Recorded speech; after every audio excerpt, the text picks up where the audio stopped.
What's going on, people? It's Flight Sports TV. I appreciate y'all for checking with me, man. I need everybody to hit that like button and most definitely hit that subscribe button. You already know how we rocking, man. I hope everybody having a good Sunday out there, man. I'm having a crazy one, man. I'm up here. I done got caught up in this NFL. You know, this NFL is crazy. I done got the wings. It's litty over here. I'm telling you. I'm up here sipping and all that. It's crazy. But let me tell y'all something right now. You already know we shutting it down tonight. We going up. It's Flight Sports TV. We got man, I got an action-packed show. I'm telling you, tomorrow is going to be a motion picture. It ain't even going to be a movie tomorrow. It's going to be a motion picture. You understand? Listen, shout out to everybody that's rocking with me. Shout out to the people. Love to everybody. Shout out to all the content creators around the world. You know, it's Flight Sports TV. Real, recognize real, I can relate. Right now, I want to talk about the subject is while Lamelo Ball has completely proven all his doubters wrong from a multitude of different angles. You understand? It's not just on the floor, it's off the floor and everything in between.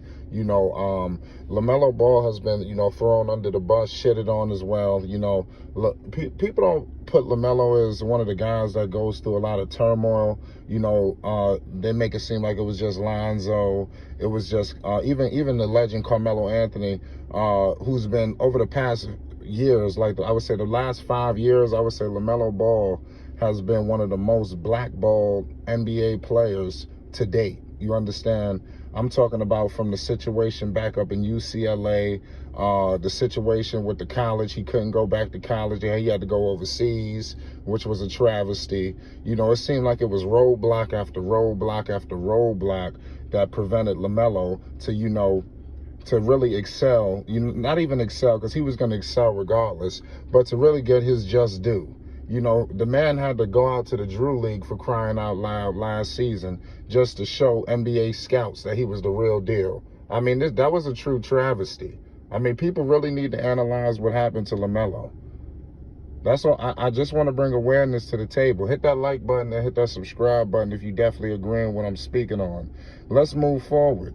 Let's get to the situation when he made it out to the Illawarra Hawks.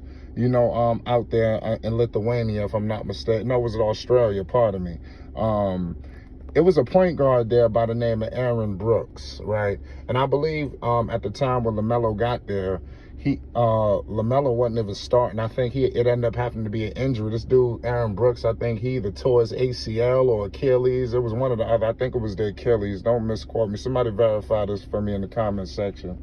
I believe it was the Achilles. Just double check that for me. But bottom line is that completely wiped out Aaron Brooks. And I want to bring awareness to Aaron Brooks. I don't know people, you know, I don't know how young the viewers are, you know, but I know my veteran, you know, but people that's young, you know, basketball, you know, historians, y'all know who Aaron Brooks is. That dude used to light shit. That dude was a spark plug. I'm telling you, I mean, coming off the bench, he was nice on the Bulls. That dude was a problem, man. Aaron Brooks was, yeah, when he was with the Bulls, they had Kirk Heinrich and them dudes.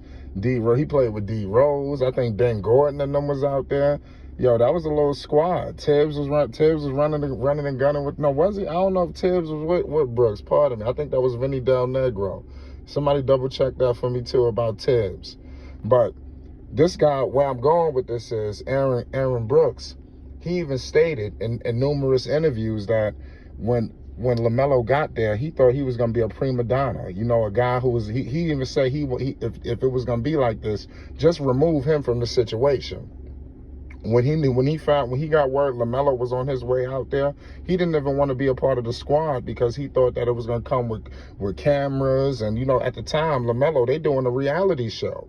You understand? Ball in the Family, which was just a promotional tool for the Ball family. You understand? From all three members. You understand? And, you know, mother and father, shout out to LeVar, you know, Tina, you know, much respect. You know, so with all of those factors, it seemed to like kind of blacklist Lamelo. So he was coming in, wherever Lamelo was going, whether it was Australia, Lithuania, it was always that dark cloud of oh my God, the star power. They don't know what comes with it. But Lamelo has proven time and time and time again that he is not a prima donna. This guy's he's going to go with the flow. He's not going to come out and wave his weight around and disrupt a whole organization and a whole team's flow. You understand? He's going to come in here and do whatever it takes to win basketball games. You understand? And also on the defensive end, which is one area where I feel like Lamelo definitely needs to improve. If Lamelo could just, if he could just get to a Stephen Curry role defensively. You know, Steph Curry, he ain't no lockdown defender, but he's a good team defender. You know, he's got to get in, just get in tune with everybody else on the floor. That's going to take a top-notch center down low, to be vocal. You understand? Especially when you playing good team defense. That's all Steph Curry do. You might see times where Steph make a good defensive play here and there, because most people think Steph just going to get cooked. So you got to be wary of that in Charlotte. But I feel like with his mentality, because he done proved everybody wrong, why wouldn't he improve on the defensive end? Because a lot of people talk to me about that, not just on YouTube, but also in my personal life. A lot of people bring up to me, what's up with Lamelo defensively? We know he could score because the East is stacked. You got Curry, you got Trey, you got Kemba, you got guys who could really make things happen. You understand? On the off, you got Drew Holiday, who's no slouch. I mean, the list goes on. At this moment, Ben Simmons is still in the East. I would like to think that Ben Simmons is not as horrible as we just witnessed in this past playoffs, because you got to think about Ben for 1 second. How in the hell could you play so well, to this point, even though Ben never was a shooter? You understand? And I think the team and the organization pressuring Ben Simmons to be a lights-out shooter, I think that really kind of screwed him up a little bit. I think that got to his head, and I think that led to what we witnessed, that debacle. You understand? Because there was no reason why they should have lost to the Atlanta Hawks. That was a true travesty, and like I said, he'll probably never recover. They have to trade him. You understand? But back to Lamelo.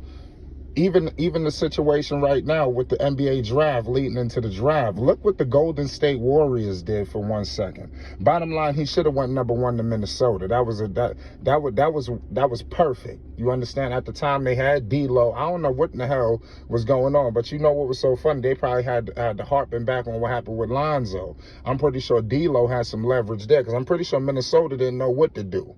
Minnesota was like, damn, we just traded for Cat's best friend. You understand? Lamelo, we got the #1 pick. Lamelo is clearly the #1 pick. You understand? Even though it could have been a coin flip, but they chose the safe bet.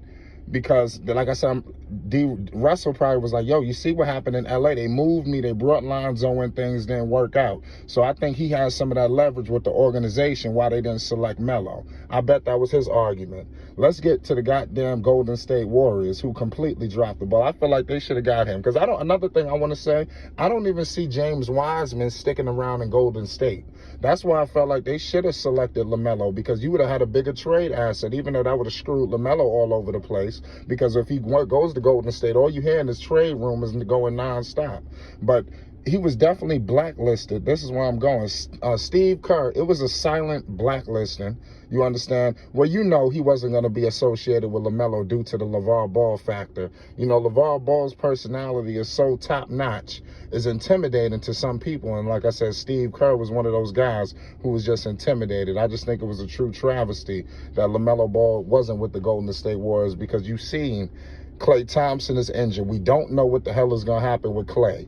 You understand? Not only did he miss 1 season, he missed 2 seasons. And I think he had injuries in both goddamn legs. You understand? We don't know what the hell we're going to see from Klay Thompson. Every time he got healthy, he got hurt.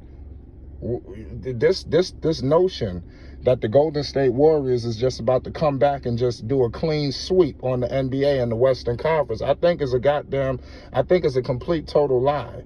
They should have selected Lamelo to further the situation out there in Golden State. And if not, we weren't gonna start building for the future. Move Lamelo. Get some assets. New York right there with all the assets. Why you don't go select Lamelo? That was a perfect fit. We had the pieces for you. You understand? But I'll leave it at that. LaMelo Ball has proven every single doubter wrong. You understand? If he went to Golden State, I think Steve Kerr would have been shocked at the player that he was going to be receiving. And I guarantee you it would have worked out better than what the hell they got from Mr. James Wiseman. You understand? And shout out to Draymond Green, because I bet he would have vouched for that. I don't know what happened. But nonetheless, Michael Jordan and Mitch Kupchak lucked up with the prize of the draft. You know, a player who's proven everybody wrong and who will continue to.